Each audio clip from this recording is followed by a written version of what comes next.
Odisha police निर्देश क्रमे आज गंजाम जिला कोदला थाना पक्षर साइबर ठकेय को एड़ाई सचेतनता कार्यक्रम अनुष्ठित हो कोदला स्थित लक्ष्मीनारायण डिग्री महाविद्यालय परिसर में अनुष्ठित सचेतनता सभा पुरुषोत्तमपुर एसडीपीओ सुजित कुमार नायक कोदला थाना अधिकारी सुभाष चंद्र बेहरा कोदला अध्यक्ष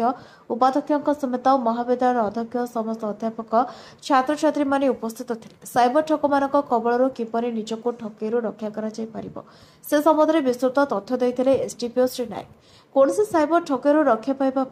अपरिचित व्यक्ति कथार प्रलोभित हो निज बैंक अकाउंट नंबर ओटीपी आधार कार्ड नंबर देवा कारण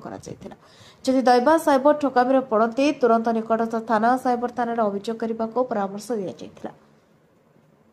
सर्वभारतीय टोल फ्री नंबर 1930 अभियोग करने को परामर्श दिया। अवसर में एलईडी माध्यम मुख्यमंत्री ओडिशा पुलिस वार्ता प्रदर्शन करा साइबर सुरक्षा संपर्कित विभिन्न प्रतियोगितार कृति छात्र छात्री मानक पुरस्कृत करा। ओडिशार माननीय मुख्यमंत्री श्रीजुक्त मोहन चरण माझी सार निर्देश क्रमे तथा आमर ओडिशा पुलिस आनुकूल्य माननीय डीजीपी सार सहायतार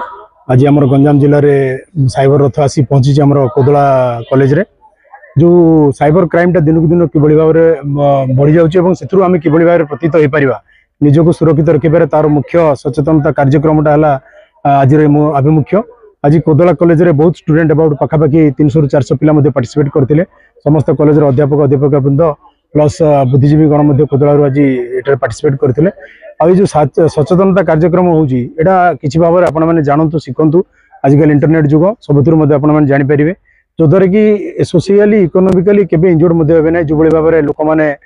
निजक क्षत विक्षत हो जाती साइबर क्राइम टेंटाकल्स पड़ी से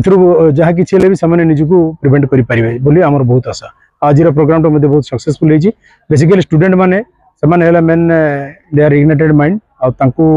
सचेतन करवा मूल लक्ष्य से पारे निजर परिवार तथा साई पड़िशा पूर्वपल्ली निजक सचेतन कार्यक्रम ठीक भाव में करें। गंजाम जिला कोदला कृष्णचंद्र पलाईं रिपोर्ट न्यायपति टीवी।